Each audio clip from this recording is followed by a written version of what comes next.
CBS News Miami.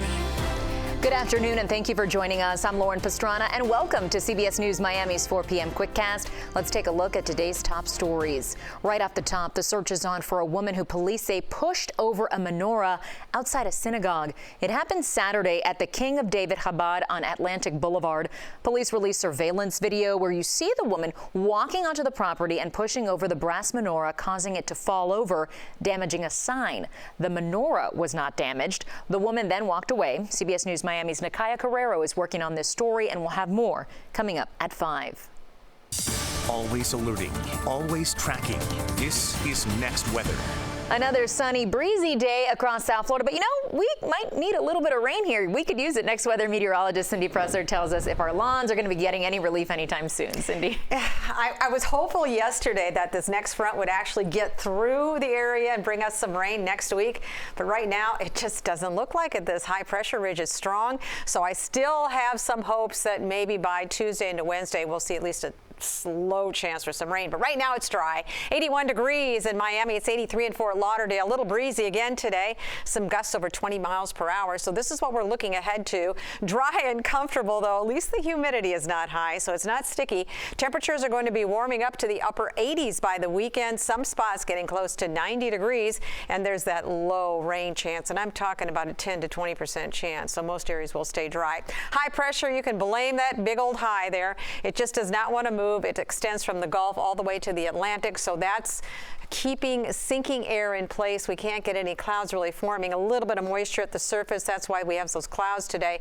Other than that, they're not carrying enough moisture for it to rain at this point. Winds out of the east again today. Gusts right now 22 miles per hour. Highest gust so far today 24. That will continue to be the case again tomorrow. So we're going to hang on to this rip current risk at least through this evening for the beaches, Hallandale all the way down through Miami-Dade County. So be careful if you're out at the beach yet this evening. That will still be the trend. Winds will be a little bit lighter starting tomorrow. Still that onshore flow though. And look what happens to our humidity. Begins to climb just a bit. Now this is not bad. We're going to zip over the line here and go into the humid category. That'll start by Friday, but this is certainly not oppressive yet. So we have that to be thankful for. Temperatures, however, they are going up. Mid 80s, 87 on Sunday, and I think Monday should be our hottest day. 89 degrees, not a record, but close to 90 degrees. You get away from the water over the interior areas, southwest parts of the state. Those areas will be in the lower 90s. So mild, dry. Yeah, not going to see a whole lot. Maybe a stray shower along the coast just because the winds are going to be shifting to a southeasterly direction the next few days. Here comes this front, but bumping into that ridge of high pressure, so tough time getting through here. And by the time it gets here, a lot of that moisture is gone. So that's why our chance for rain is so low. Forecast, though, plenty of sunshine out there, mostly sunny skies. Temperatures are going to be hot this weekend, but at least the humidity is still in check. Thank you, Cindy. Tributes are pouring in for former Florida Governor and U.S. Senator Bob Graham. He died last night, surrounded by his family in a retirement community in Gainesville. Graham was 87 years old. He spent nearly 4 decades in public service representing Florida. He first served in the state legislature in 1966 and then in the governor's mansion before going to Washington, D.C. as a U.S. senator. He then made a short bid for president. Graham was among the earliest opponents of the Iraq War, saying it diverted America's focus on the battle against terrorism centered in Afghanistan. His family released a statement. It says in part, quote, "As a legislator, Florida's 38th governor and a United States Senator, Bob Graham devoted his life to the betterment of the world around him. The memorials to that devotion are everywhere, from the Everglades and other natural treasures he was determined to preserve to the colleges and universities he championed with his commitment to higher education, to the global understanding he helped to foster through his work with the intelligence community, and so many more." Just a short time ago, Governor Ron DeSantis spoke about Graham's passing. We mourn the passing of Bob Graham. He was a great Floridian.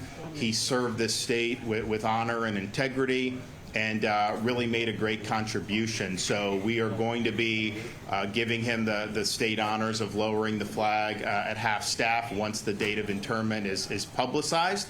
And I think that that's very, very much appropriate. Florida Senator Marco Rubio also released a statement this morning. He said in part, quote, Bob Graham was a selfless public servant whose legacy and impact will live on. From his days in the State House to his days in the governor's mansion and the U.S. Senate, Bob Graham always understood whom he served. It was a core value, one that he lived out even after he retired from public service.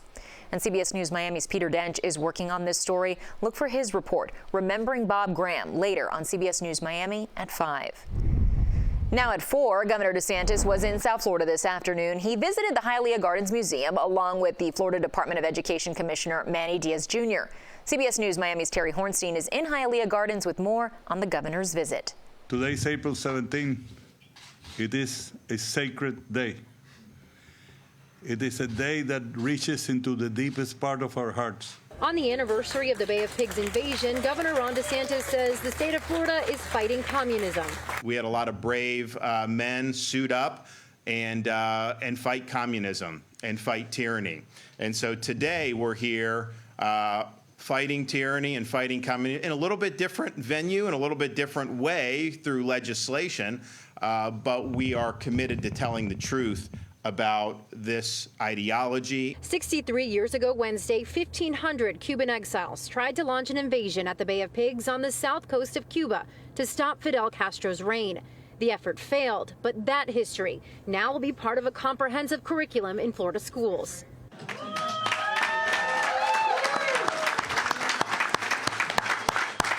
Surrounded by some of the surviving members of Brigade 2506, Governor DeSantis signed Senate Bill 1264 into law.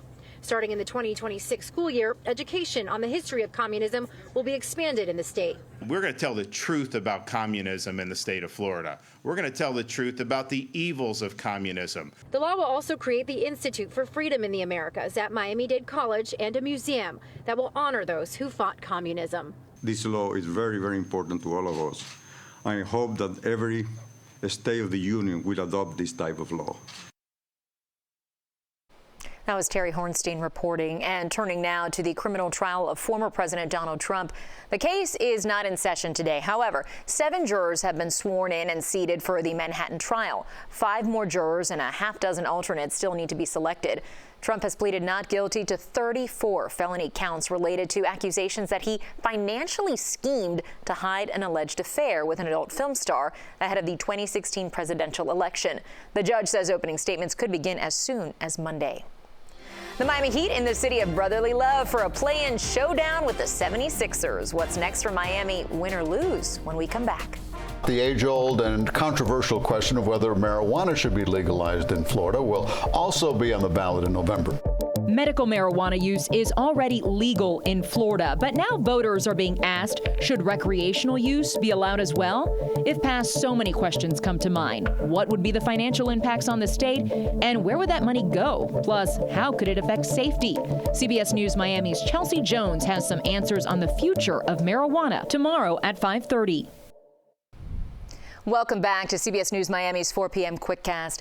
A West Palm Beach woman was awarded a full scholarship to Palm Beach State College for a heroic act that saved a child's life. CBS News Miami's Amber Robb has the story.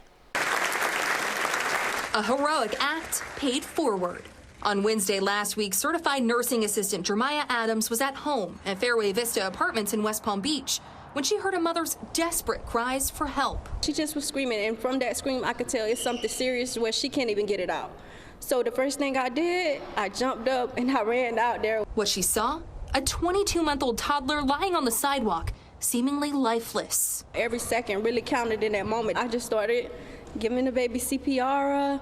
While I was giving the baby CPR, I was literally just praying, because everyone around me was screaming. She continued giving compressions until paramedics arrived. Her swift action got the child breathing again, and her valiant effort didn't go unnoticed. The foundation of Palm Beach State College saw Jeremiah's heroic actions. We happened to see it on News 12. And decided to do something to honor her by giving her a full ride scholarship. We thought, what a great opportunity to award her a scholarship fully paid for whatever degree in health sciences she wants to pursue, so that she can continue that really lifelong service of of caring for others. On Tuesday, they surprised her with the big check. It's about the work that she did, the commitment that she has, quite honestly, the faith that she has that drove her to do that. Jeremiah says she had plans to go back to school, but was trying to figure out how she could afford it. I wasn't expecting this moment to happen. I wasn't expecting it. So I just want to say thanks. I could not thank them enough. But I will thank them by showing them I'm going to chase my dreams. Can't wait to see what all she accomplishes. Happening tonight, the Miami Heat will take on the Philadelphia 76ers in the play-in tournament. The Heat wrapped up a final practice Tuesday before heading up to Philly. Terry Rozier will not play. That means stars like Bam, Jimmy, and Tyler Hero will need to step it up. The Heat and Sixers will tip off at 7 o'clock from Philadelphia. So here's a breakdown of what this all means. If the Heat win, they'll be the 7th seed in the Eastern Conference and will play the Knicks in the first round of the playoffs starting Saturday night in New York. If the Heat lose, they'll host the winner of the other play-in game between the Hawks and Bulls on Friday night. The winner of that game will be the 8th seed and will play Boston in the playoffs starting Sunday afternoon. The loser goes home. And a big congratulations for Heat center Bam Adebayo. This morning, USA Basketball announced it had officially selected Adebayo to be a member of the U.S. Olympic men's basketball team. This is the second time Bam has been selected to play on Team USA in the Olympics. And that's CBS News Miami's Quickcast. I'm Lauren Pastrana. Stay tuned for more news right here on CBS Miami. Hey everyone, I'm Betty Nguyen. And I'm Keith Jones. Lifting weights, yoga, not for everybody. Coming up tomorrow on CBS News Miami Morning Edition, why doctors say you should turn up the music and dance your way into some good health. Okay, that's tomorrow at 6.